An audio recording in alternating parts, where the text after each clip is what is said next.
Yo he estado estos días viviendo un proceso que me ha revuelto muchas ideas y creo que había como una suerte de química de lo intangible con un grupo sobre todo femenino, ¿no? Porque por carambola siempre me dan más bola a las mujeres que los varoncitos, muy a pesar de las terribles consecuencias de tal cosa, ¿no? Y de hecho nos ha permitido crear un espacio de cuestionamiento. Yo no me había esperado que pudieran revolverse tanto mis ideas, y entonces a esto le he llamado un pachacuti de palabras, y es como que todas las palabras nos hubieran quedado cortas o nos hubieran quedado como sonando aquí hay gato encerrado, ¿no? Eso yo hace rato que vengo pensando, que las palabras son una cárcel a veces, ¿ya? Se vuelven teorías a veces en las que no nos queda otra que repetir, porque las instituciones nos vuelven reproductores y no creadores, ¿ya? La palabra es un hecho creativo, es un don de la Pacha, que el humano y la humana tienen como un regalo, yo creo hasta cierto punto inmerecido, porque eso está con una responsabilidad. Hablar implica responsabilizarse por las consecuencias de las palabras en términos de lo que pide la Pacha, o sea, el cosmos, ¿ya? Y como se han vuelto muy eurocéntricos, unicéntricos, pluricéntricos, pero siempre céntricos, androcéntricos, antropocéntricos y logocéntricos, todas las universidades, los espacios políticos están dominados por los dueños de las palabras. De ahí que mujeres, chejes, indios, indias, ahorita les explico por qué uso esos términos, somos los silenciosos del paseo. Y cuando empezamos a hablar, tiene nomás algunas consecuencias. Y esto tiene que ver con que hablamos desde otro lado, ¿ya? Desde otra parte. De todas maneras, el poder hablar aquí para mí ha sido un privilegio, porque no he hablado sola, he conversado, hemos hecho un arusquipa, un arusquipaui, un hablar distributivo entre gentes, ¿ya? Arusquipa sipjañana capulita quispau es un modo exhortativo de decir lo mismo. Hablaremos entre gentes sin silenciarnos unos a otros. Como diríamos, este aforismo, casi en su versión más concentrada, este sumo de aforismo, sumo con Z, digamos, de aforismo, es uno de los emblemas que ha servido mucho al movimiento aymara de los años 70-80 para señalar su propia diferencia. Y ocurre que ese empezar a hablar poco a poco tuvo que ser cada vez más en castellano, porque la política se hace en castellano y no hay traducción que resulte ni siquiera mínimamente plausible, por ejemplo, para un discurso racionalista. O yo diría, un marxista diría, ¿qué es eso? Ya, eso se llama lucha de clases, más esto, más el otro, más el otro. Y entonces el arusquipa sipjañana capulita quispau se volvería un conjunto de recetas, y no lo es, porque está en modo exhortativo. Pero el exhortar no quiere decir, ciudadanos del mundo, rebelaos contra la Monsanto, mientras yo tomo mi café Starbucks. No, eso no es exhortar. Exhortar es hacer. El hacer interpela. Bueno, yo no necesito enseñarles eso, porque si alguien ha vivido la exhortación zapatista, han sido ustedes. Pues ustedes me pueden enseñar sobre esto. Entonces, lo que de alguna manera ese gesto de intención casi intuitiva de Alejandra Aquino, de Mara, de mucha gente, como diríamos, la demanda del marketing ya, del marketing postcolonial, más toda la gente que vive desde su corazón, desde su chuima, conflictos de la era presente, constituye para mí el milagro que ha ocurrido en la revuelta del Pachacuti de palabras que hemos vivido. Y de eso realmente he mencionado a Alejandra, he mencionado a Mara, también debo hablar de Tajeu, de toda su familia, de Carolina y toda su familia, porque eso me ha permitido ir a una comunidad que no me esperaba.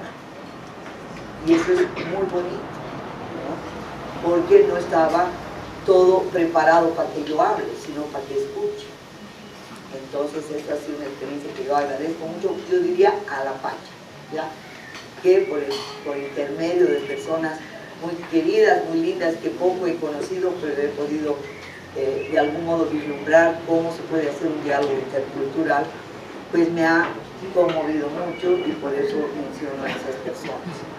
Y también a la Universidad de la Tierra esta mañana y a todas las compañeras, hermanos y hermanas de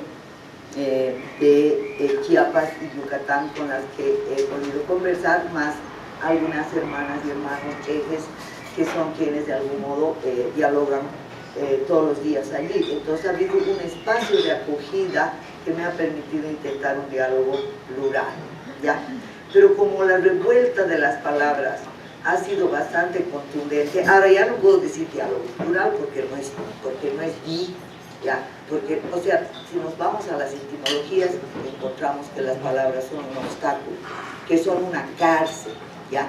Entonces hay algunas experiencias anticoloniales en el mundo, como la de los afrocaribeños en Barbados, en Jamaica, que han hecho una poco menos que violación del inglés estándar para crear una lengua compatria, le llamaría Gamaliel Churata, una lengua que ya tiene conceptos, nociones, percepciones de una lengua originaria, por decirlo de alguna manera, porque originario, indígena, y de todo se ha puesto en cuestión durante este diálogo.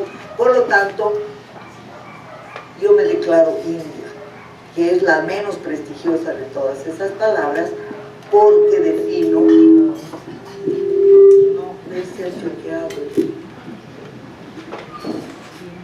porque defino que el indio es el colonizado, la India es la colonizada, por lo tanto todas lo somos, y para mí eso creo es un trago amargo que tenemos que reconocer.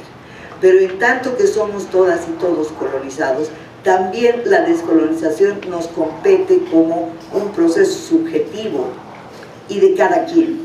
Y aquellas personas que hemos tenido o la suerte o la mala suerte de nacer alejados de la cultura de las ramas, de las muchas ramas genealógicas, de la que más nos gusta, digamos, en mi caso, la rama aymara que se expresa en mi apellido, alejados por generaciones del idioma, alejadas por estar en un barrio de clase media, alejadas por tener una cultura cosmopolita y letrada, pero enamoradas y habiendo vivenciado en la temprana infancia muchas destellos y huellas de aquella cultura de la cual hemos enamorado y hemos adoptado como cultura materna adoptiva. Lo bueno de ciertas lógicas de sobrevivencia de los pueblos aymaras, olvídense de que Aymara sea un pueblo, Aymara es solo una lengua, no hay un pueblo aymara, hay 9 suyos, cada uno con N marcas, de los N marcas hay varias comunidades, algunos están peleados entre sí, es una complejidad de la que no voy a hablar porque no soy antropólogo.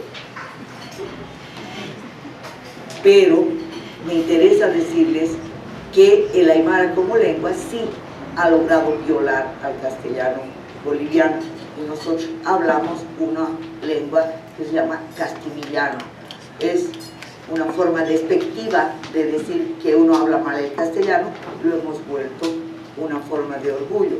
La imilla es la niña joven traviesa, la joven traviesa, ¿no?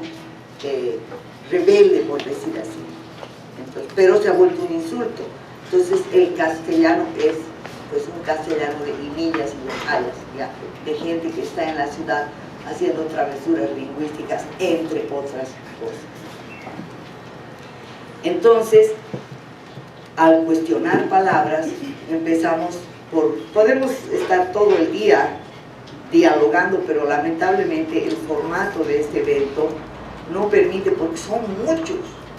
Yo no sé cómo se puede, yo le llamo pluriálogo, pero aquí sería multi-archi-pluriálogo, o sea, no se podría físicamente. Sí, un espacio pequeño de 20 personas donde realmente el Aruski Pasip Hanyani sea inteligible. Como el Aruski Pasip Hanyani además se hace en círculo y nadie está encima de nadie, se hace adjudicando coca, pues otro motivo, porque aquí supuestamente yo tengo que hablar y ustedes me escuchan. Entonces son los gafes del oficio. Yo necesito agua.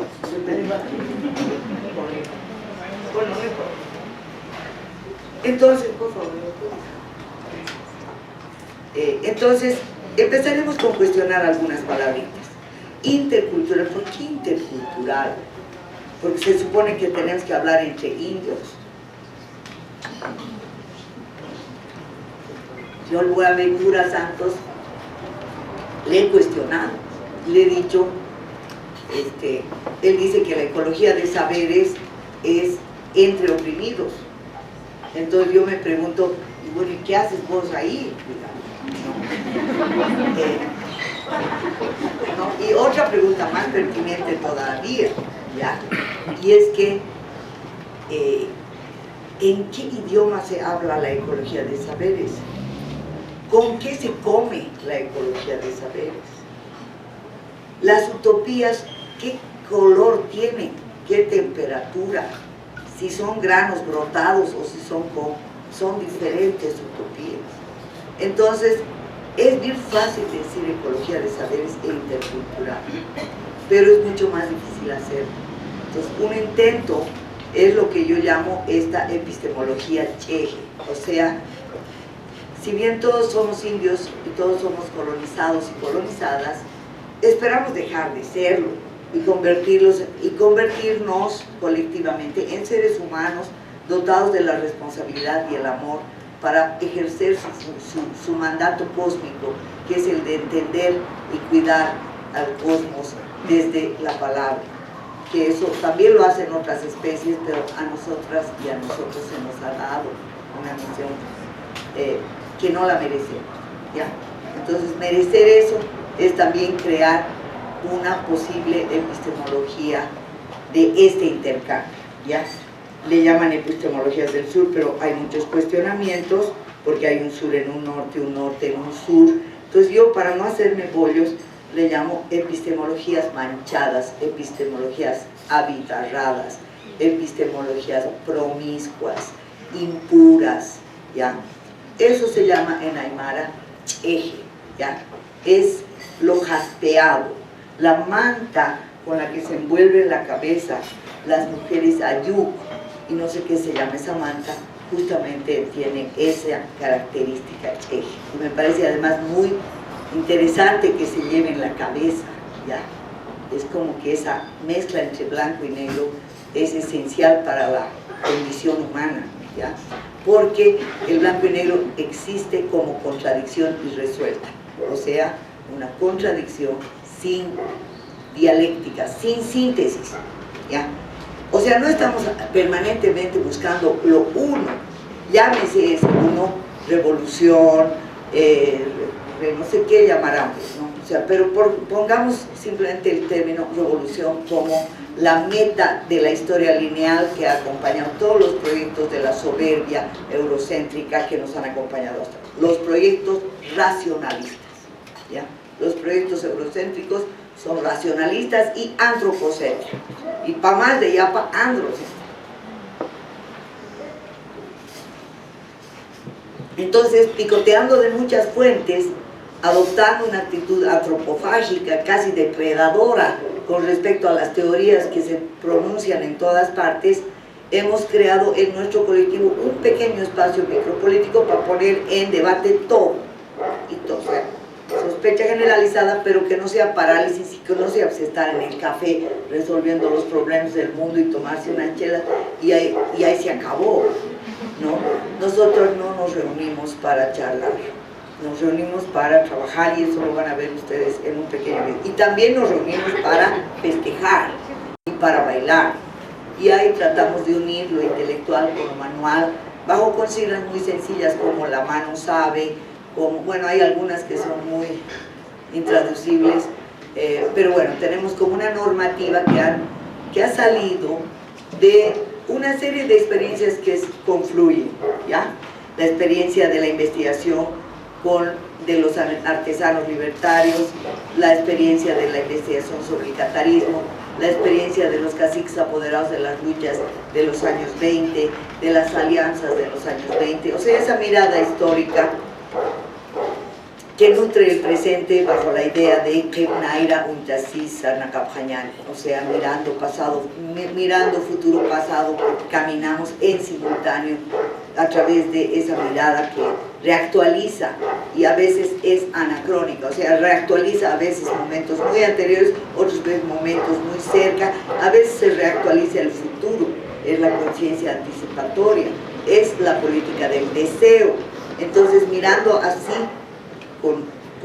con los aforismos aymaras de base, se puede pensar en un diálogo intercultural de otra naturaleza, donde superemos, entre otras cosas, la cárcel del lenguaje colonizador, ¿sí? Porque da lo mismo hablar en inglés o en castellano, ambos son colonizadores.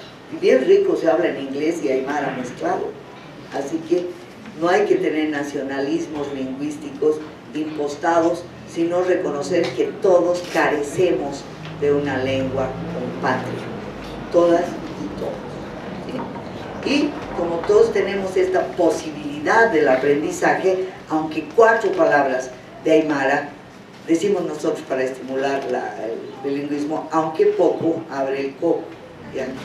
O sea, aunque empieces con poco y las hermanas y hermanos que lo hablan bien se te rían, no hay que tener miedo de equivocarse, porque esas equivocaciones son lo que más enseñan, ¿no? Y así nos hemos suscrito a una micropolítica de la C, donde tenemos un ritmo de silencio que se llama el amuki y un ritmo de trabajo que está basado en una ronda de acullico de hoja de coca, que es el momento donde hablamos, nos ponemos de acuerdo, hacemos a veces más densas, a veces más bromistas nada más, ¿no? En la academia se es muy serio, yo me muero de aburrimiento a veces. La academia son unos libros que todos lo saben y no pasa nada. Hay bibliotecas enteras de revoluciones, de cambios, de teorías culturales, de postcoloniales, de decoloniales, de todo, pero están esterilizadas ahí adentro, están sanitizadas por la propiedad privada, por el capitalismo, por la economía del prestigio, por el carrerismo, por el trepadurismo, por las satrapías, que son las que construyen los pequeños imperios dentro del imperio, donde se mueven muchas veces mucha gente de Bolivia, Argentina, México, Perú, Ecuador, donde vayan ustedes van a encontrar gurús por ahí vendiendo poscolonialidad, vivir bien, todo tutti quanti en universidades del norte, ¿ya? Bueno, pues qué pena que las palabras se sigan usando solo para esos fines, aunque es interesante leerlas, no es que no hay que hacerles prueba moral a los que escriben, hay que tener una actitud más sabia, y yo se los he enseñado a todos los que hablan, sobre todo los que hablan bonito y seductoramente, ¿ya? Y digo los a propósito, hay que quitarles lo que les sobra y hay que ponerles lo que les falta, ¿ya? En su mayoría de los casos le falta, digamos, feminismo, digamos, 100%, casi, el 98% les falta feminismo, ¿ya? Y a algunos les sobra todo, porque no hay más que repetir el resto. digamos, refritos de refritos de refritos. Y esos son los que aparecen en la Google Scholar, son los que los citan 485 veces, pero resulta que de esos 485, 300 son unos imbéciles. Entonces, ¿para qué te sirve citar? No, bueno, perdone, yo cuando estoy cansada me da por reír porque ya es la parte de la catarsis. Entonces, la actitud iconoclasta que nos acompaña está en los cuentos. Es lo que hace el conejo con el coyote. Lo he visto en el en el Yago, ¿ya? En un librito de Toledo, los cuentos dibujado, porque yo no estaba sin lentes y tocaba leer rápido, y entonces clarito es lo mismo que hace la guayata, que es la perdiz, con el zorro en el altiplano, ¿no? Que lo induce a caer en su propia trampa. La gente que con sus propias palabras se enreda, nos da victorias gratuitas en bandeja, ¿ya? Hay un cineasta maravilloso de Italia que se llama Roberto Faenza, que tiene yo no entiendo nada de esa película, yo entiendo italiano porque sé aymara, porque eso me ha abierto el coco para aprender otros idiomas, pero bueno, se nota lo que está haciendo, se llama Forza Italia. Los hace hablar a todos, pero la imagen que pone, los pone tan en ridículo a los que hablan, que es fantástico. Y ese tipo de estrategia es la estrategia que llamamos nosotros urtimala, o sea, es el ur de males, el débil que se hace la burla. Y eso es lo que es el gesto que yo tengo hacia la academia, pero con un poco más de gentileza. Mucha gente no aguanta bromas. A mí me pueden pegar por decirles una cosa socarrona y llena de cariño a uno de estos postcoloniales, digamos, que puede ser interesante, pero no, su ego no se lo permite, entonces nadie se ríe, y por eso a mí me gusta hablar con espacios que llamarían marginales, ¿no? Entonces, intercultural no es una palabra apropiada, diálogo tampoco, sería pluriálogo, pero resulta que no es suficiente tampoco intercultural. He leído últimamente un artículo de Yasnaya Aguilar, y todos los pueblos y personas tenemos culturas, entonces un diálogo plural requeriría demasiado tiempo, gastaríamos demasiada pólvora en gallinazo, porque ¿para qué vamos a dialogar, qué sé yo, con los búnkers de no sé dónde, o con los robots, o con los Rambos, no sé, o sea, sería pólvora en gallinazo. O sea, habría que dialogar con quienes, que sería un intercambio generalizado, que quienes lo hacen o quienes lo hacemos deberían autoconvocarse para ello, por afinidad. Y esto incluye todo tipo de comunidades y comunalidades, y eso todo tipo. O sea, ahí no hay ya purezas, hay purezas que nos paralizan, ¿ya? Desde los museos humanos del siglo XIX a la actual reificación etnológica y etnopolítica de la condición india, que captura sus energías, ¿no? Hasta el ecoturismo o el, digamos, zapatismo radical chic, ¿ya? Digamos, bueno, no es burlarse de la cosa, es decir que los que más desesperados están por descolonizarse son las personas mestizas, y las personas, todas son mestizas en el mundo, ¿ya? Y las personas mestizas que están heridos por los daños del sistema y que están buscando opciones. El problema con la gente, llamémosle india, es que es mucha carga de responsabilidad ser vistos como los salvadores del mundo, porque esa es la reserva estratégica de la que hablan, como que somos la reserva estratégica, de que ahora vamos a hacer un muro y hace la pacha se va a sanar. Nos podemos morir en el intento, pero lo que dijo un indio del Brasil cuando se hizo una mesa sobre los 1000 rostros de Gaia, sobre el fin del antropoceno y todo esto, él dijo que lo habían llamado para cuando el calendario maya dijo que se iba a acabar el mundo, no me acuerdo la fecha, 21 de diciembre del 2012, ¿no ve? 12, ya. Lo habían llamado pues varios grupos desesperados diciendo qué vamos a hacer, cómo podemos postergar. Y él les había dicho, ¿para qué quieren postergar el fin del mundo? Para que sigamos al final todos metidos en los supermercados y enfermos, de una vez que se acabe y así va a estar renaciendo. ¿Ya? Es esa, porque tu calavera va a seguir ahí. ¿Y de cómo sabes que tu calavera no siente, no piensa? No tienes derecho a negarle a las calaveras sus derechos humanos, ya.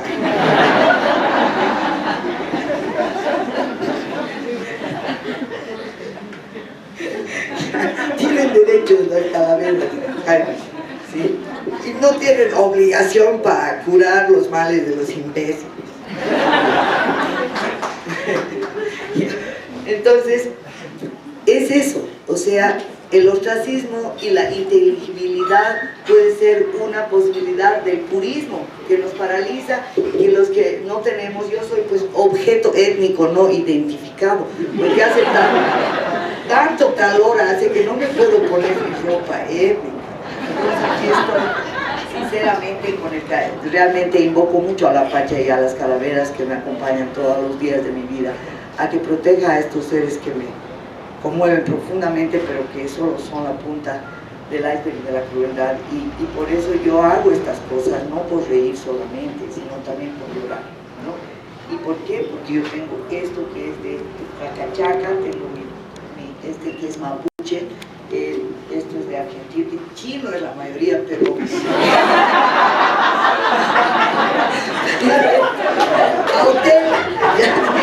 auténtico, y esto también es auténtico. Entonces, yo un poco me río de la política de la identidad, ¿ya? Porque nos sobra la identidad, al menos nos sobra la identidad como una cosa congelada, así. O sea, yo soy esto y no puedo ser otro. Entonces, lean los censos a veces te dicen indio, a veces te dicen mestizo, hacen lo que quieren, y tú igual eres muchas cosas, eres un fluir de ser, eres un estar. Entonces es la experiencia vivida del colonialismo y del poder lo que nos une. Eso es lo que da a los idiomas jerarquías, algunos los vuelven dialectos, a otros los vuelve idiomas indígenas. Todo eso he aprendido estos días, ¿sí?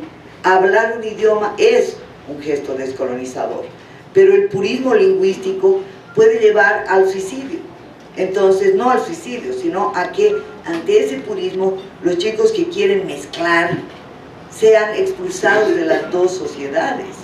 Entonces, bueno, yo me quisiera hacer expulsar con ellos, porque ellos son, o ellas, los ejes, quienes portan la contradicción como fuente de energía descolonizadora, ¿ya? Entonces, un proceso que no es de identidad, sino de identificarse, de buscar con quién dialogar, sería lo que acompañaría este gesto de anticolonialismo, y no dejarse pisar el poncho con todos esos gurús que hablan desde el norte y hablan de nosotros todo el tiempo, que de Chiapas, de los zapatistas, de esto, de los aymaras, de las comunidades, todo, y a veces nos jala la lengua a nosotros, o sea, nos hacen que les contemos nuestros secretos y hacen carrera con eso. Entonces de esos está lleno nuestras bibliotecas. Y claro, hay alternativas maravillosas como esta biblioteca, hay prácticas maravillosas como las cosas que hacen los hermanos y hermanas que trabajan con sus manos, ¿ya? Y de alguna manera podemos crear a partir de identidades heredadas o de posturas de identificación heredadas hasta aquellas que son libremente optadas, ¿sí? Que son las comunidades de afinidad. Y ahí yo reconozco que un rasgo de los Cheje tiene que ver no solo con reconocer la raíz, digamos, originaria india, ¿ya? Sino también la raíz europea subversiva, porque no se trata de un diálogo entre oprimidos, como les decía, no es hablar entre oprimidos nomás y que vos estés de mediador, ahí sigue siendo el triángulo sin base, eternamente reconstituido, de que unos son los que hablan y otros son los que producen la vivencia para que otros hablen, ¿no es cierto? Entonces yo te lo vivo, vos me lo hablas, no, gracias. ¿No? Yo aunque sea mala, aunque sea chueco, puedo hablar más por mí misma y pensar por mi propia cabeza. Pero sí es necesario el diálogo entre grandes epistemes. Y el episteme propio y el ajeno tienen rasgos completamente diferentes. Yo solamente voy a enunciar 3 o 4, ¿sí?, de lo que yo definiría como una comunalidad, entendida como esta creación y recreación y descolonización, tanto del polo indio colonizado como del polo cara colonizado, que es peor todavía, más colonizado todavía es el mestizo, porque el mestizo tiene vergüenza de ser indio y de ser blanco, a tal extremo que a veces duda de sus propias palabras, por eso se cuelga de las teorías muy fácilmente ajenas, es un fascinado por el lenguaje, y por eso se ha comprado nomás pues el ethos europeo, ¿sí?, el de las culturas del libro, ¿ya? Entonces es la experiencia vivida, internalizada, reconstituida cotidianamente, fluida, de alteridades que están en plena colisión, los que crean la posibilidad de una descolonización. Yo mencionaría muy brevemente, para terminar, que del lado del episteme India, y sigo insistiendo en la idea india, porque me han revuelto que no, que originario, que mejor indígena, que no, que mejor, no, mixe mejor, y no, pero entonces, ¿qué hacemos con purépechas? Pero entonces he dicho, bueno, si somos colonizados, nos nombraremos como lo que nos han colonizado, pero yo no estoy de acuerdo que nos vamos a descolonizar como indios o indias. Cuando seamos descolonizados, vamos a ser gente. Jaque, Yuna, Xiuma. Por favor, añadamos la lista en todos los idiomas. Gente, ¿cómo se dice gente? Ja. Dale, otra persona. Eso vamos a convertirnos, eso vamos a devenir. Por lo tanto, ahí se va a acabar la conjunta, la carga pesada de los siglos de opresión. Se va a acabar el yunquerío, el servilismo, se va a acabar una serie de tareas, o por lo menos las comunidades van a hacer votos y van a practicar una política del deseo cotidiana para que se acaben las grandes taras y brutalidades de este mundo a través de un hacer diferente. ¿Y qué palabra surgirá de ahí? Ya se va a estar viendo. De todas maneras, en los diálogos interculturales es posible hacer algunas cosas, ¿ya?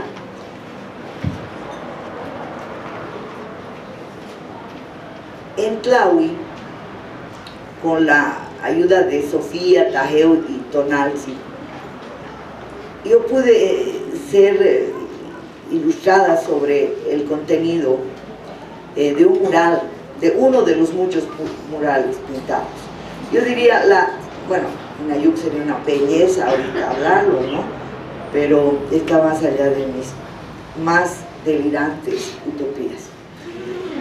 Entonces yo lo he reinterpretado desde lo aymara en su traducción castellana. Entonces, Euja de las abuelas, Euja de las mujeres, a las niñas y los niños de su comunidad. Una madre le habla a sus hijas e hijos de lo que significa criarse, devenir persona. Se trabaja en junto y es así como se encuentra el sostén, el fundamento y la realización de la vida. Para que no falte nada en la casa, utapoca. Por eso hay que decir cuando crezcan que se procuren por sí mismos y a la vez en conjunto de una suma tamaña, buena vida, modo de ser, leal al mandato que nos han dado la patria. Y a eso le añadí yo otras cosas.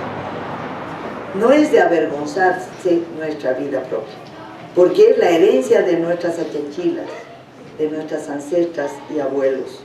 Y es bueno que así se continúe. ¿Ya? Entonces, lo he puesto medio en yuxtaposición con lo que decía una abuela hablante de quechua y aymara, doña Matilde Colca de Hachacoyo, y no les voy a decir lo que decía porque no lo tengo ni en la cabeza ni en un libro accesible en internet, y ella decía exactamente lo mismo, pero decía, eso estamos perdiendo. O sea, como que decía, ya no vivimos en comunidad, ya la madre no le habla a sus hijas de lo que significa crecer, no podemos encontrar el sostén porque ya los jóvenes migran, en la casa ya hay escasez. Por eso les digo que no tomen el camino de los enemigos, y ahí empieza su discurso anticolonial. Puede haber algo más universal que esas palabras. Y yo pienso que, si quieren, en ese ejemplo, la intensidad, la universalidad de esas ideas debería invocarnos a otra cara de la India y el indio que nos habita. La cara de retomar el gesto que nos ha legado la gran creadora universal, la Pachamama, el Pachatata, y nos ha dotado de un mandato cósmico que es el de crear la vida. Entonces, esa universalidad la podemos ejercer todos y todas. No necesitamos ir y solidarizarnos con el vecino o con el amigo o con el indígena o con la mujer que sufre. Todo eso es posible, pero siempre que empieces por casa. También hay que arreglarse uno mismo, porque el colonialismo interno es internalizado. Por eso yo no uso la palabra colonialidad, porque eso es un estado más o menos inmanente. El colonialismo es un proceso activo, es como una carcoma, es como cuando se empieza a oxidar un metal, empieza como a carcomer todo o una mancha de aceite. Entonces el colonialismo es un proceso perverso de procesar tu yo para que te separes de ese mandato, de tu otra cara. Yo creo que por el lado tanto de lo indio, que es la cara desde la cual a veces habla mi voz, ¿no? Y la cara libertaria que viene de Durruti, de la Guerra Civil Española, de las comunidades de Thomas Munzer en Alemania, de los herejes, de los cátaros, de las brujas, de toda esa genealogía también europea, es que el mandato implica a toda la pacha. Entonces no vamos a decir, ay, botaremos la basura en la casa del vecino para que no se nos arruine nuestro río, digamos, porque igual estás arruinando la pacha del vecino Estados Unidos. Pero ¿qué te importa? Es la pacha, no es de Estados Unidos. Entonces le haremos daño haciendo daño a sus recursos. Ese gesto ya está bien internalizado. Es el gesto que justifica que mucha gente, digamos, diga que está haciendo antiimperialismo vendiéndole cocaína a los gringos, ¿no? De verdad. O sea, ese es un daño moral a la pacha. Eso, no hay gringos, no hay fronteras en la pacha. Cada vez más vamos a tener que pronunciarnos a partir de ríos, cuencas, ecosistemas, y que hay fronteras. Nosotros estamos en la frontera Perú-Bolivia. Nunca hablamos de Perú ni de Bolivia, pues porque es el espacio circunlacustre. Es un ojo de agua de la pacha que se conecta con el cosmos. Es demasiado sagrado como para poner una raya, porque ahí está toda la cordillera donde se hacen los grandes rituales. Entonces, pues yo pienso que la condición mestiza, que es mala palabra en México y en Bolivia porque ha sido política oficial de los estados, tiene que revertirse y también tiene que revolverse con esta propuesta. Cada uno le pondrá su nombre. ¿Cómo sería un mestizaje descolonizado? Esa es mi pregunta. ¿Cómo sería? Nos imaginaremos. No lo charlaremos todavía, porque todavía primero hay que imaginárselo.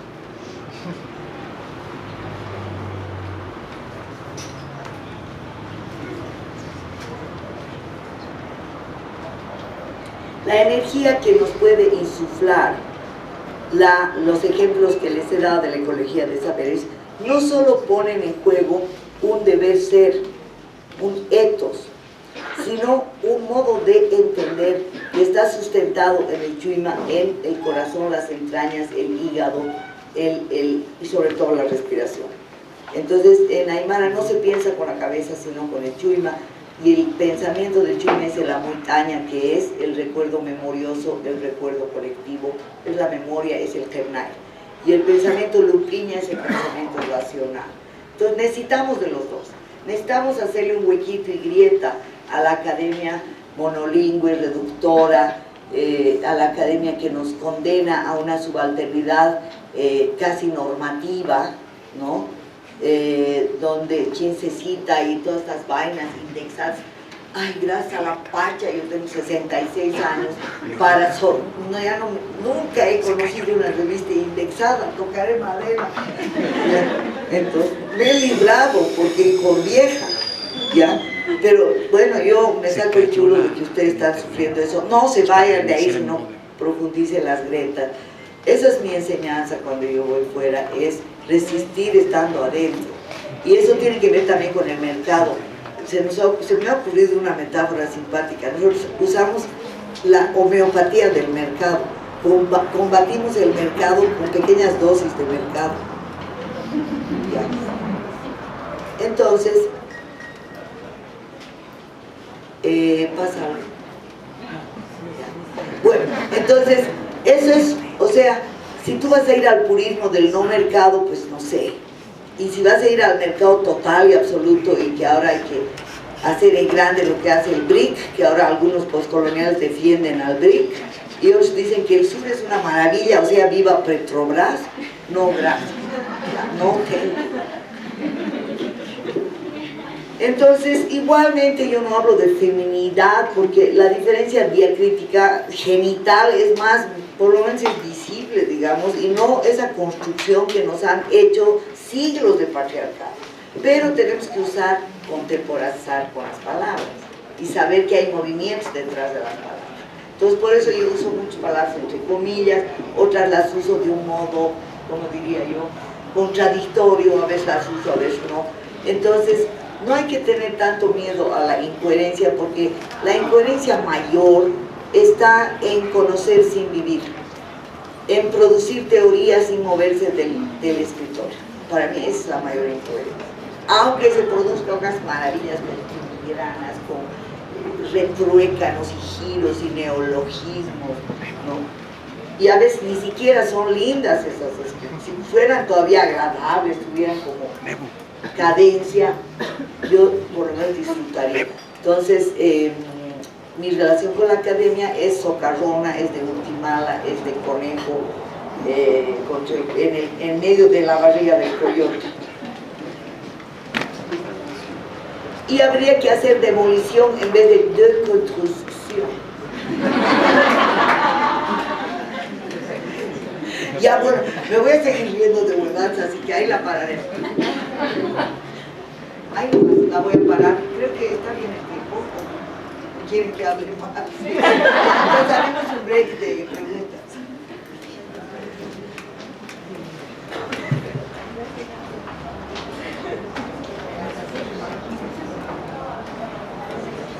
Si quieren hacer, digamos, yo diría, haremos un pequeño diálogo lo más fructífero posible, en el sentido de como que reaccionar frente a esto, y luego me da pie para que yo siga echándole cabeza a algunas cosas o pensando también. Si alguien quiere, si digamos dos personas, o yo les interpelo, a ver, tajeo, a ver, un carita de bien bonito. Alguien de por ahí atrás, y ahí está, Chachahuán, ya perfecto. Con esas dos personas basta por este break.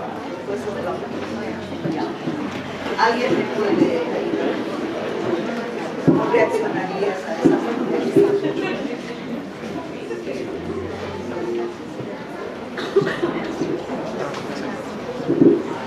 Es solamente una cuestión que me llamó la atención, porque como estaba hablando en Aymara, yo soy huicateco, y trataba de llevar algo de lo que hablamos, ¿no? Cómo poder entender una nueva forma de hablar, o cómo hablar con otras maneras de cómo hacerme entender cuando es difícil que la lengua que yo hablo se traduzca al español, ¿no? Nos dice, por ejemplo, estudia y se te abrirá el pensamiento. Pero a la hora de un compromiso, cuando yo establezco un compromiso con Silvia Rivera, digo, quedamos en encontrarnos tal día, y se dice ya no pensaste, sino se dice, no gustaría de nada, y estás hablando con el corazón. O sea, ahí hay dos cuestiones que a mí me llevan a un conflicto. Primero, que hay que pensar con inteligencia, hay que estudiar, hay que aclarar el pensamiento, pero a la hora del compromiso no es el pensamiento, sino es el corazón. Y entonces ahí es donde hay esa cuestión de parte de la lógica occidental es que tú estás hablando con el corazón y tú lo que tienes que hacer es ser racional.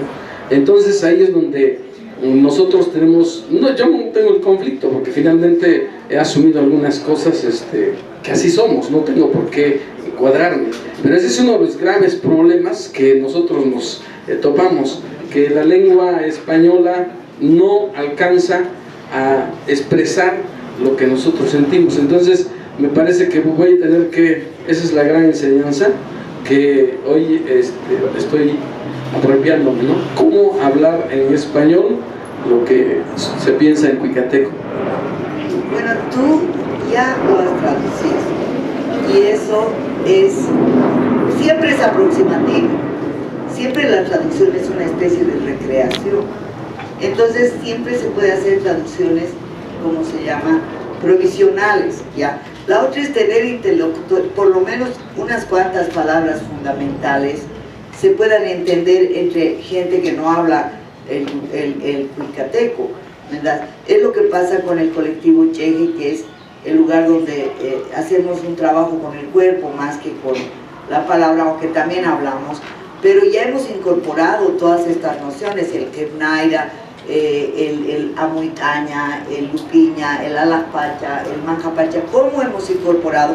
Porque hemos creado comunidades rituales de nuevo tipo, que reconocen el carácter urbano, pero como los cerros están también rodeando las ciudades, es posible reconstruir, y además siempre han sido cerros sagrados, el Illimani y otras deidades, y también hay ríos, y todo está, o sea, la Pacha está debajo del suelo del cemento, entonces eso crea lenguajes comunes, pero siempre y cuando se tolere que no se hable bien, y a veces hay intolerancia a eso, o autocensura. Yo hablo mal, pero como ustedes no saben que hablo mal, les puedo hacer creer que hablo bien. No, yo con mis hermanos y hermanas, tropezando cada día aprendo. Y así creamos el lenguaje común, ¿ya? Entonces, sí me parece urgente, porque fíjense qué paradoja, que sea más fácil decir Weltanschauung, Verstehen y no sé qué vainas en un idioma tan ingrato como es el alemán, ¿no? Y no podamos decir, perdón, yo no puedo decir en Cuicateco nada, pero no podemos decir Hanwal, Sanacañani, Ucata, ¿no es cierto? No es tampoco imposible, ¿no? Sí que es difícil al principio, pero todos los niños y todas las niñas han aprendido a hablar sin profesores. Nadie les ha explicado la gramática. Entonces todas y todos tenemos un poder, una potencialidad lingüística impresionante. En la India hablan 4 idiomas, cultivadores de la tierra que no van a la escuela. 4 y 5 idiomas, y todos los lingüistas dicen que a partir del tercer idioma ya todos los demás son fáciles. Entonces es cuestión también de voluntad, de desconocer. No podemos hablar el idioma.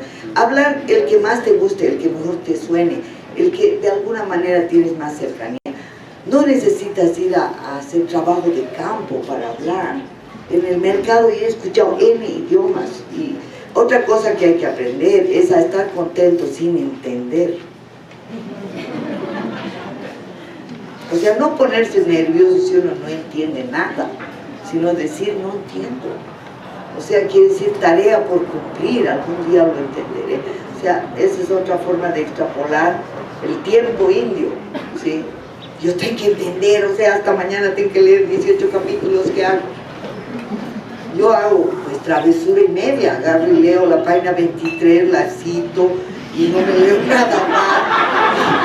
Y después me hago para que lo he leído, pero eso hacemos todos, pero la cosa es que digamos que hay que fingir que uno sabe todo, pero cuando sabes que no sabes nada, o sabes poco, digamos, o sabemos poco, y entonces yo creo que la actitud hacia el conocimiento sí tiene que, yo creo, basarse en la episteme propia, digamos, de cada quien, a la que esa persona la escoja.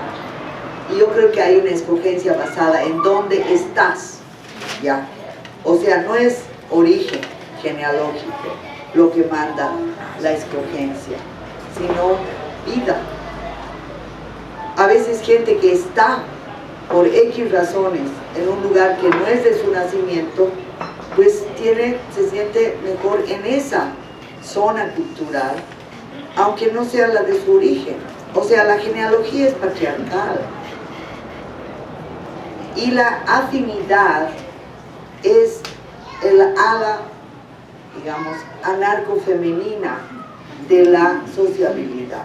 Entonces, por eso, a través de la afinidad es que me gusta pues tal idioma, o me gustan a mí en general escuchar idiomas maravillosos con sus inflexiones y cosas que no entiendo nada, y me encanta el escuchar. Entonces, no hemos perdido la habilidad de estar escuchando lo que no entendemos, por lo tanto no entendemos nada de la naturaleza, o sea, le tenemos impaciencia a la Pachamama, porque no nos sentamos a ver, pucha, decir, seguro que dice algo y yo no lo entiendo, ¿no?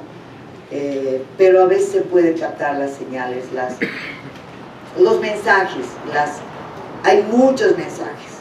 Yo alguna vez he dicho, un estornudo del Apache se cae en una ciudad, ¿no es cierto? Entonces, ¿cómo no va a hablar? O se llena de cucarachas Nueva York porque está mensajeándole la Pacha sin su SMS, le está diciendo, por favor, no boten tanta comida, ¿ya? Están desequilibrando el cosmos. Bueno, solo los cheques pueden entender ese lenguaje, porque en realidad en las ciudades es donde más trabajo hay que hacer. Entonces, otra persona más, no, femenina,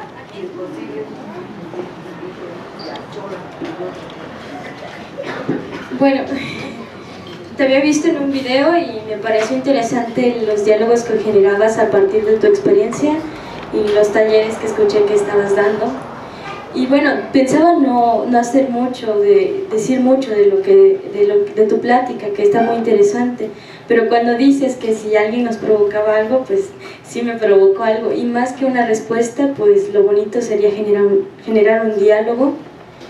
Y bueno, cuando dices que no importa mucho si hablamos en nuestra lengua y el otro no nos entiende, me hace reflexionar mucho en cuanto a que el idioma, la lengua en la que hablamos, generar más bien el diálogo, el entendimiento en la lengua que hablamos.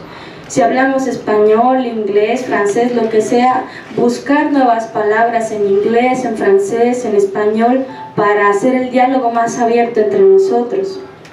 Y esa es parte de la respuesta, pero bueno, a mí me gusta cantar cuando estoy contenta, y me gustaría que te llevaras ese recuerdo de Oaxaca, sobre todo porque, bueno, hablabas hace ratito de la experiencia con los zapatistas, pero propiamente hablando de lo que es propio, de lo identitario y eso, que tampoco no nos suena a muchos, pues Oaxaca es eso, es tan distinto pero tan hermoso por esa distinción en cada lugar que lo hace único y especial. Y bueno, no sé hablar mi lengua, la entiendo muy bien, pero he intentado a través de la música reflexionar lo que dice en zapoteco, traducirlo al español, porque siento que hay que jalar las palabras que dicen en nuestras lenguas, que no las dice el español, que son abstracciones del español, y esta canción se llama Gendana Bani.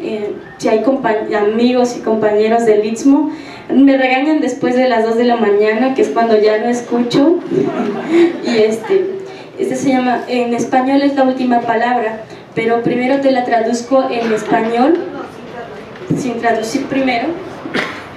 Bueno, hay cosas que todavía no pronuncio tan bien y me ayuda a tenerla aquí escrita.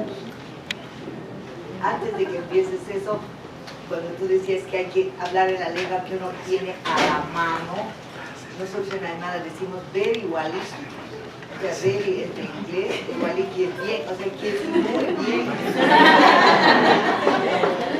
Bueno, pues te canto, esta canción es la última palabra.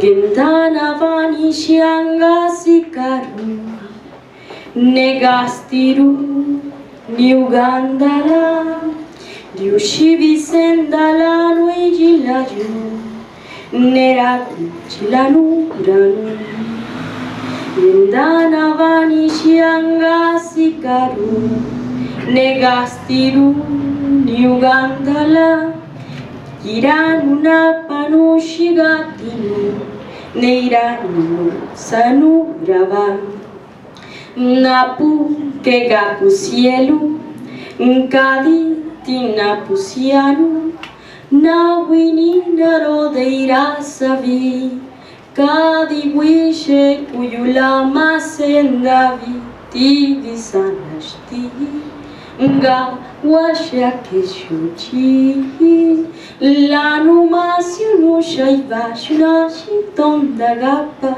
lanundani no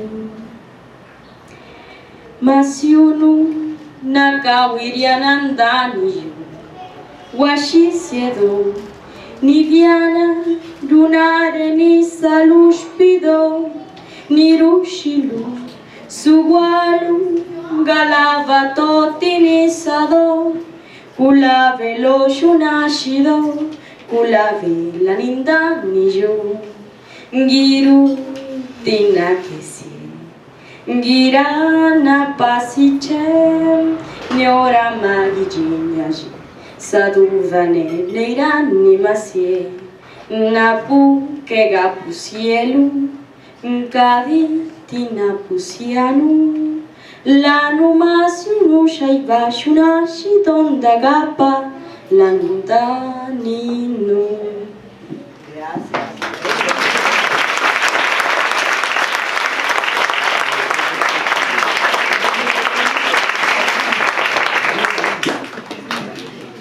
¿Me permites dialogar cantando? Pero entonces traducí primero y de ahí. Bueno, en español me gusta primero, obviamente, cantarla en zapoteco también y después traducirla. En zapoteco el título es La Última Palabra y dentro de la música no distingue un género porque habla de que todos nos vamos a morir. Habla que tengamos o no dinero, nos vamos a morir. Nadie puede decir cuándo se va a morir, pero tampoco nadie va a decir que se va a quedar porque de todas maneras nos vamos a ir. No habla de las edades, te digo de los sexos, pero creo que en la segunda parte hace referencia mucho más al sentimiento a la mujer, porque le dice en Masiuno, a la hora que todos nos vamos, le pide en algún momento a alguien que se acuerde de regarle un poco de agua al santo, que para nosotros es aquí un altar, para que recuerde esos momentos, que no lo deje. Y ahí si me permites, me recuerda lo que tú decías de estas generaciones. Lo que yo interpretaría en la lengua y en español sería que nos acordemos de aquellos que nos han dejado algo y mantenerlos frescos. Y sobre todo en la última parte habla que vamos a regresar del lugar de donde salimos, a la tierra. Todos nos vamos a enterrar de todas maneras, ¿no? Es extraordinario que esa canción precisamente haya tocado el punto en el cual yo quería hablar de en qué consiste muy brevemente la episteme que yo considero india. Digamos que la tendríamos todos, estamos con la premisa hipotética de que todos somos indios porque todos somos todas y todos somos colonizados. y que es esa episteme india que podría no ser colonizada. Entonces, la primera cosa es que se dialoga con los sujetos que no son humanos. Entonces, que todo te habla, la tierra te habla, los animales, las señales, el cielo, etc. La segunda cosa es fundamental, que se crea o se recrea comunidad, que no se habla solo, sino se hace a los kipas y prañani, eso que decimos. La tercera sería que o se habla con los muertos, o se está consciente de la presencia de la muerte, y se concibe la muerte como un viaje, como un retorno, no hay eternidad, siempre sigue habiendo transcurrir y ciclo. Obviamente nosotros le hemos añadido una más, que es que viene ya más bien de la primera internacional, que es unir el trabajo intelectual con el trabajo manual, ¿ya? Porque la emancipación de la gente que trabaja no puede venir más que del propio trabajo, ¿no? Y finalmente, el aprendizaje de una lengua, así sea de un modo precario, es una apertura descolonizadora que ya lo ven ustedes, hermana. A la vista salta pues que hay un proceso de aprendizaje. Entonces te voy a devolver una canción para un poco mostrar también que hay el conocimiento que nos da luz. No solamente el Chuyma, sino también Lupi, también vale, ¿no? Entonces, Achachila Ilimani Anaptani Pita, Achachila Ilimani Yanaptani Pita, Kunukana Mampiu Kanantani Pita, Kunukana Mampiu Kanantani Pita. Me van a acompañar. Uy, uy, uy, uy, uy, uy, uy, uy, uy, uy. En quechua. Atun tatai limani anapai kamuaiku. Atun tatai limani anapai kamuaiku. Riti kancai ningki wani pilipinki. Riti kancai ningki wani pilipinki. Uy, uy, uy, uy, uy, uy, uy, uy, uy, uy, uy. En Castilla, gran abuelo Illimani, ven y ayúdame a ver. Gran abuelo Illimani, ven y ayúdame a ver. Con la luz de tu nieve ilumíname, con la luz de tu nieve ilumíname. Uy, uy, uy, uy, uy, uy, uy, uy, uy.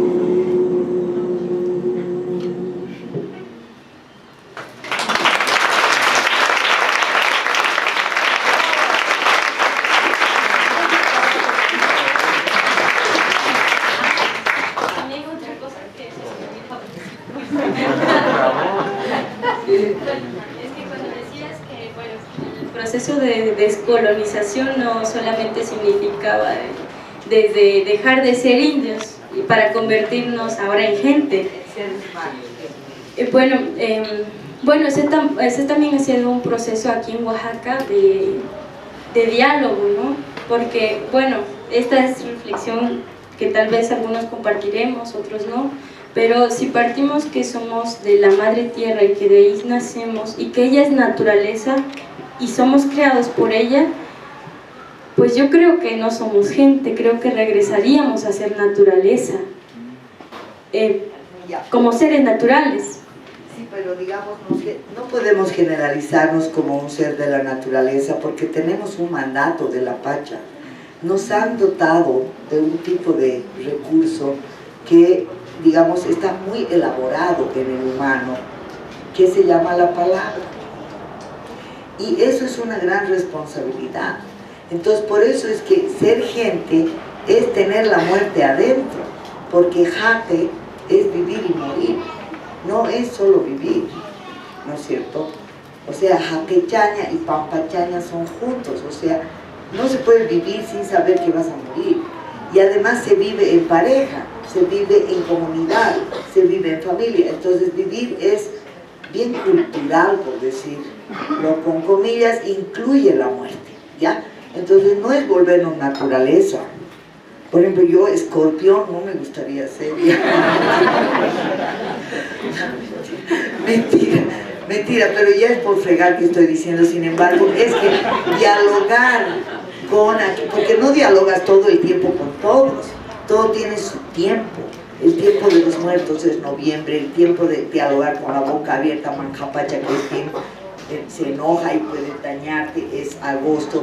El tiempo de la laspacha es más bien febrero, es mayo para hablar de política, para rebelarse. O sea, hay cosas ya con ciclos, y es otro que digamos la linealidad de la eurocentricidad, que le llamen, ya no nos permite sentir los ciclos, ¿no? Ya podemos comprar fruta fuera de estación cuando hay supermercados.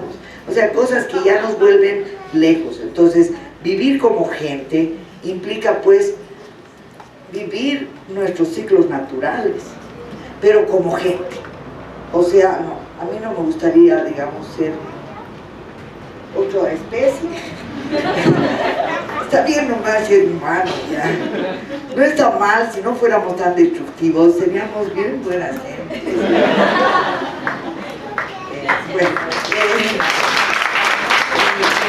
Luego, pues, enseñar a la no destrucción, a la creación, matricentrar el universo, centrarlo o descentrarlo en las matrias, en lugar de patrias, saltar, romper fronteras, hacer grietas, todo eso son procesos. Entonces, el pequeño proceso que nosotros hacemos en la colectiva Cheje es una pequeñez, ¿ya? Pero les vamos a mostrar, por ejemplo, la música que van a escuchar es re mal tocada porque están recién aprendiendo, pero a tal extremo no tienen vergüenza que está en YouTube. Porque lo que interesa no es que te miren, que te digan ¡qué maravilla!, no, sino que es el hecho de hacerlo. Yo esa vez estaba en Nueva York, muerta de frío en la nieve, y hacía rico calorcito en La Paz, y era fiesta de la Pacha, eran los ojos de la Pacha, que es 2 de febrero, y ahí había que bailar y hacer brindis y todo eso. Resulta que me han escrito una carta, y el video es una carta, ¿ya? Es una carta sin palabras, casi sin palabras, ¿ya? Pero lo importante es que también justo estaban produciendo la investigación.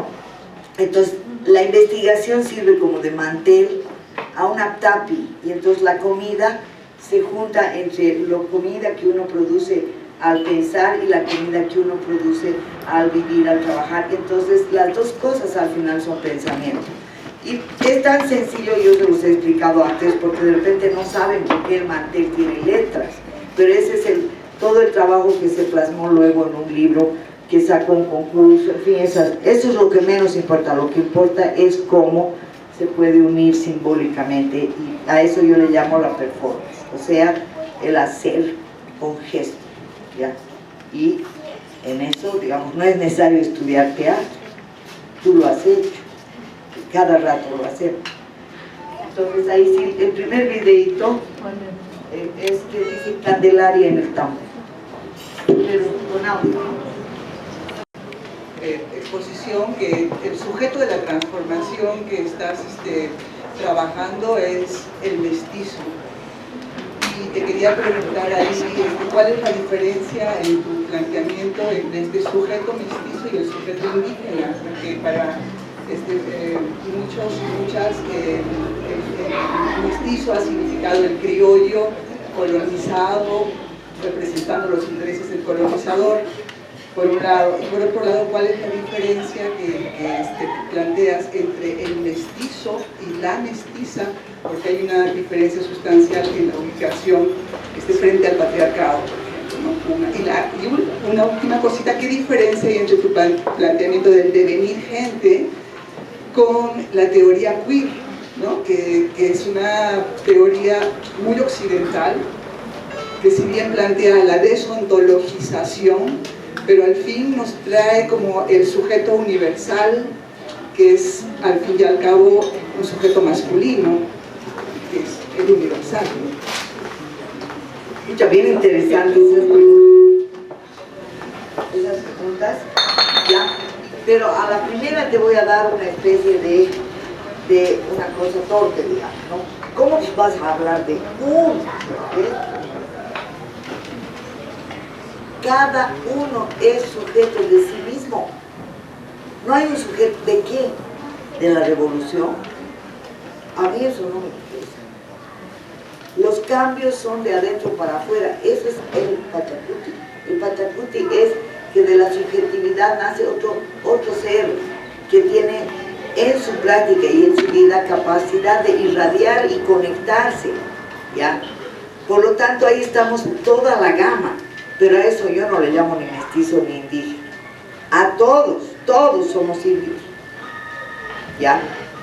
Y esa necesidad de repensar lo indio también es asumirse en el lado salvaje que uno tiene, que una tiene, ¿ya? Que una tiene porque hay un ethos de cada una y lo hace cada una desde su subjetividad. No me preguntes cómo lo hacen los varones, porque da la casualidad que soy mujer y habrá otros que son ambidextros. Entonces no hay problema con eso porque todas y todos somos sujetos dentro de un margen que tiene un techo, y es que Ara es el que vive del trabajo ajeno. El enemigo es quien vive, el eje del mal son los ociosos del imperialismo que quieren que otros trabajen para ellos, y eso ponlo hasta muy cerquita tuyo. Vivir del trabajo ajeno es una marca del cara. Estar desnudo y desorientado culturalmente y apoyarse solo en palabrerías, etcétera, es eso. Ya, de la teoría queer no tengo la más remota idea. Una vez he ido a Judith Butler a una conferencia que me pareció súper arrogante, no le entendí un carajo, estaba así, ¿ya? Y alguna vez me han dicho, tú eres la teoría queer, y yo le he dicho una grosería tremenda. Yo le he dicho que la vista por el culo. Yo les pido disculpas porque como que hasta no las doy, pero sinceramente no da tiempo. Yo debo ser queer sin saberlo.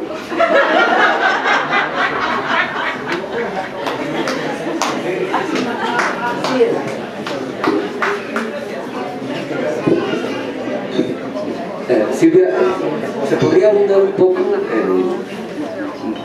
si es que estoy en lo correcto, diferenciar un poco esto del alcoholismo impuesto y el alcoholismo autosumido? Está muy bien esa pregunta porque eso hay que pensarlo mucho desde cada contexto, ¿ya? Por ejemplo, en los sectores afro de ciertos países del Caribe se habla del endorracismo, ¿ya? Pero en otros lugares no es propiamente el racismo. Nosotros hablamos de los complejos coloniales, ¿ya? Y esos van acompañados de una cierta disponibilidad, lamentablemente aquí le llaman malinchismo, por una desgracia histórica, ¿ya? Disponibilidad para abrirse al colonizador, ¿ya?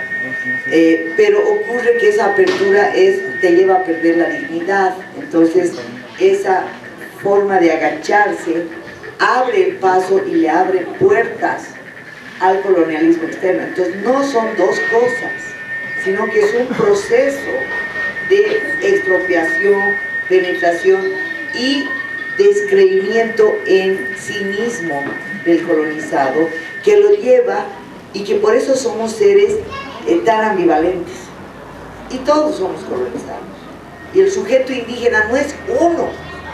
Ay, ¿qué no daría por sea un hito, o dos hitos por lo menos? Pero son 500.000 peleados entre sí y están en proceso de ebullición, y si no hay interdiálogo, pluriálogo, o lo que quieran llamarle, esa etnicidad está condenada a la pureza paralizante del museo o de que no, ecoturismo o esas vainas de ser especie en extinción o ser salvadores de la Pachamama.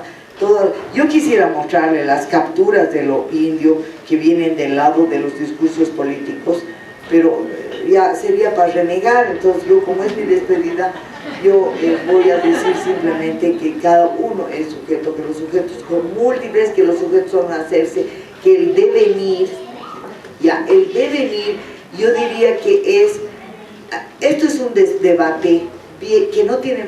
Después yo me he encontrado con las ideas del devenir, del Deleuze y del Guattari, pero como son tan enredados los franceses, yo lo he leído como pajarito que lo pican por aquí y por allá. Y he sacado algunas ideas y sé que dice devenir y qué sé yo. Yo, por ejemplo, discuto con él y disiento con él, pero yo, ¿para qué me voy a, digamos, pasar 3 meses de mi vida escribiendo un artículo para distinguirme de ese señor o de esos señores? Almas benditas ya son, pues ¿para qué?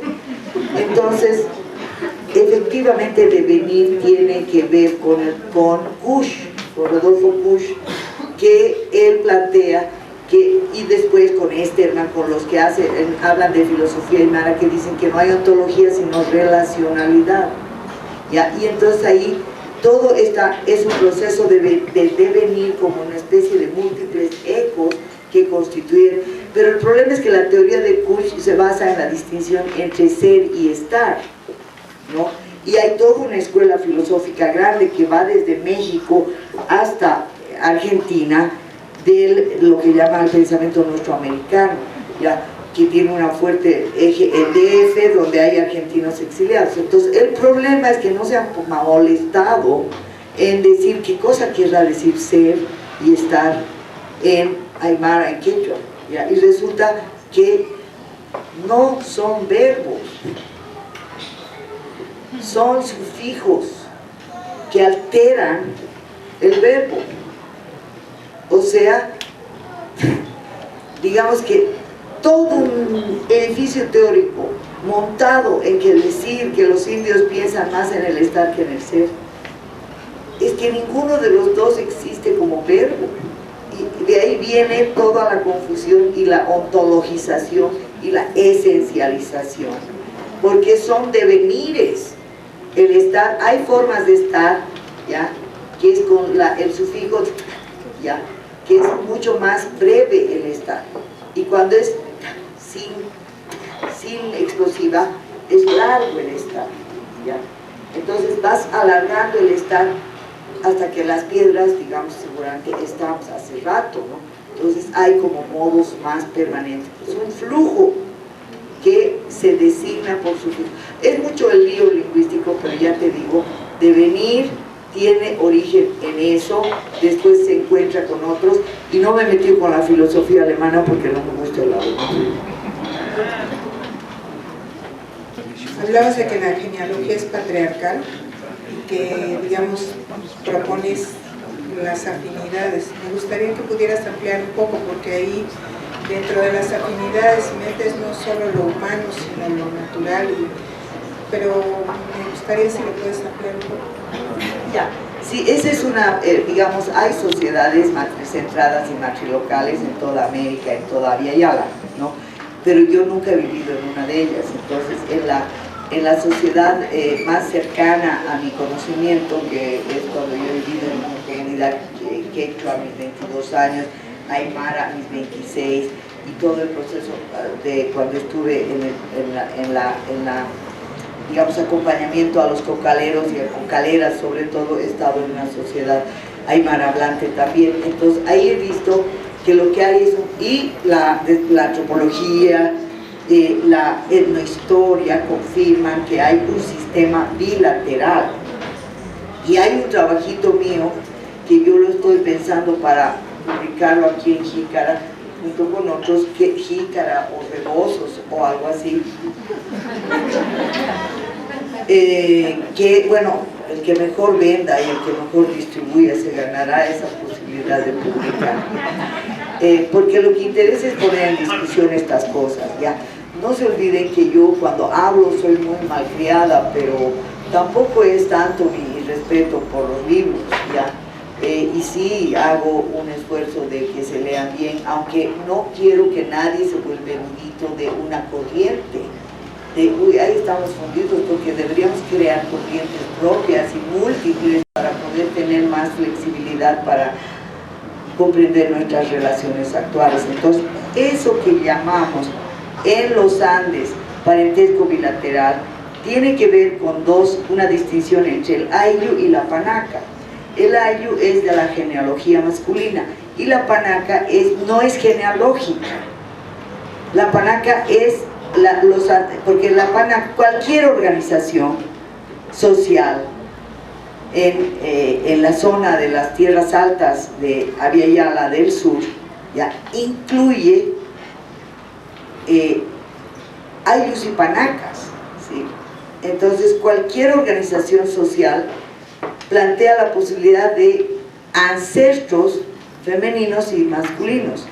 Entonces, como las sociedades incluyen a sus muertos, que esa es una diferencia clave, porque estas sociedades eurocéntricas, racionalistas, excluyen a sus muertos, los botan para que se mueran lejos, para no ver, ¿ya? Para no acordarse que uno tiene que morir, ¿no? En cambio, nosotros realmente dialogamos mucho con la gente muerta y evidentemente hay pues ancestras, pero que nos obligan a relacionarnos con otras personas, porque como las personas, mujeres, vienen a vivir a la comunidad de otra comunidad, por la fuerza la mujer tiene que entenderse con diferentes. Entonces ella es la que teje las alianzas de afinidad, en tanto que el patrilinaje teje las genealogías de linaje, ¿ya? Ahora, no, gracias a esta labor de Zapa de las mujeres, no son linajes autoritarios, digamos, de clan, ¿no? Sino que es como una especie de sociedad en paralelo, ¿ya? Pero esto tiene que ver con también responsabilidades rituales. Todo esto es medio etnográfico que te estoy diciendo, pero para mí la gran enseñanza de esto es que la etnicidad mapa, o sea, que está sustentada en el territorio, conduce a la diferencia y a la guerra, a la intolerancia frente a las otras, a los vecinos, a los que están más allá de la frontera definida. En tanto que la etnicidad femenina sería la etnicidad tejido. Y excusen por esta palabra etnicidad y la estoy usando entre comillas.